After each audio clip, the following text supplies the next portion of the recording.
मोअज़्ज़िज़ सामीन, हमारे साथ कोई बंदा ज्यादती करता है या किसी ने कोई बात कर ली, हम इंतकाम जरूरी समझते हैं। किसी ने एक ताना दिया, हम 2 ताने देना जरूरी समझते हैं। किसी ने गाली दी, हम 2 गालियां देना जरूरी समझते हैं। किसी ने थप्पड़ मारा, हम 2 थप्पड़ मारना जरूरी समझते हैं। वजह क्या है? इसकी 2 वजूहात हैं। शैतान हमारे दिल में 2 बातें डालता है, दोनों गलत हैं। शैतान एक तो ये बात दिल में डालता है कि उसने गाली दी तो मैं गाली दूंगा ताकि दोबारा ये किसी को गाली न दे। उसने थप्पड़ मारा तो मैं उसको थप्पड़ 2 मारूंगा ताकि ये फिर किसी को ये थप्पड़ न मारे और गलती न करे। गोया कि शैतान हमें ये कहता है कि इस बुराई को खत्म करने के लिए ये इकदाम करना जरूरी है, इंतकाम लेना जरूरी है ताकि बुराई खत्म हो जाए। हालांकि ये गलत फहमी है। गंद को कभी भी गंद के साथ खत्म नहीं किया जा सकता, बुराई को बुराई के साथ खत्म नहीं किया जा सकता, बुराई को अच्छाई के साथ खत्म किया जा सकता है। एक आदमी ने मुझे गाली दी, माहौल गंदा हो गया, मैंने उसको 2 गालियां दी, गंद बढ़ गया या कम हो गया? बढ़ गया ना। एक आदमी ने मुझे थप्पड़ मारा, माहौल गंदा हो गया, मैंने 2 थप्पड़ मारे, गंद बढ़ गया। तो कभी भी बुराई को बुराई के साथ खत्म नहीं किया जा सकता।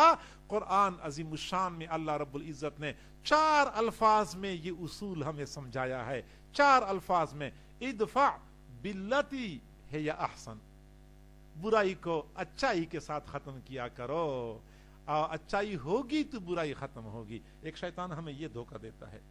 दूसरा धोखा शैतान हमें ये देता है कि अगर मैंने इंतकाम नहीं लिया तो मेरी शान में कमी आ जाएगी, ये मेरी गैरत के खिलाफ है, इससे मेरी नाक कट जाएगी, मेरी इज्जत कम हो जाएगी कि आपने इंतकाम क्यों नहीं लिया। हालांकि किसी को माफ करने से गैरत में कमी नहीं आती, किसी को माफ करने से शान में कमी नहीं आती। आपने कभी गौर किया है?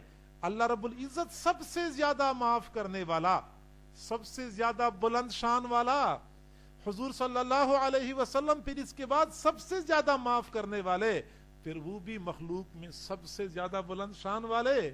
मेरे महबूब ने फरमाया, अना अग़यरु वुल्द आदम वल्लाहु अग़यरु मिन्नी, मैं औलाद आदम में सबसे ज्यादा गैरत वाला हूं, अल्लाह ताला मुझसे भी ज्यादा गैरत वाला है। पता चलता है किसी को माफ करने से बंदी की गैरत में कमी नहीं आती।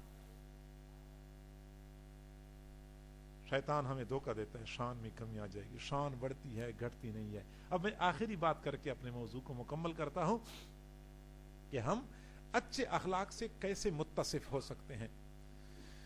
मोअज़्ज़िज़ सामीन, मदारिस अरबिया में जो कुरान की तालीम दी जाती है, हदीस और फ़िक़्ह की तालीम दी जाती है, उसमें जायज़ और नाजायज़ बताए जाते हैं।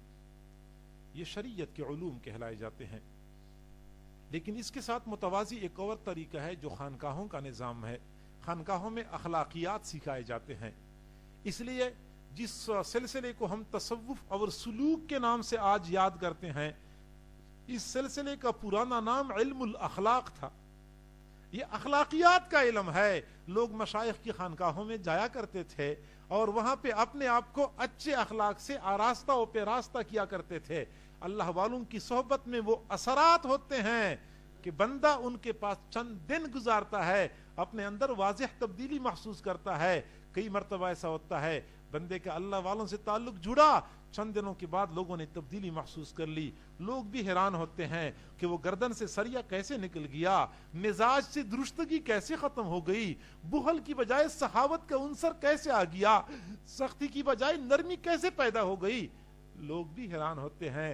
अल्लाह वालों की सोहबत की बदौलत ये तब्दीली बंदे में आती है, चूंकि अल्लाह वाले खुद अच्छे अखलाक से मुत्तसिफ होते हैं और इंसान की ये फितरत है कि दूसरे बंदे की अच्छी या बुरी खसलतों को अपने अंदर जज़ब करता रहता है। इनके साथ ताल्लुक जोड़ें, मजबूत बनाएं, खुद ब खुद अच्छे अखलाक से मुत्तसिफ हो जाएंगे। पलक झपकने में, लम्हा भर में बंदे की जिंदगी में इनक़िलाब बर्पा हो जाता है।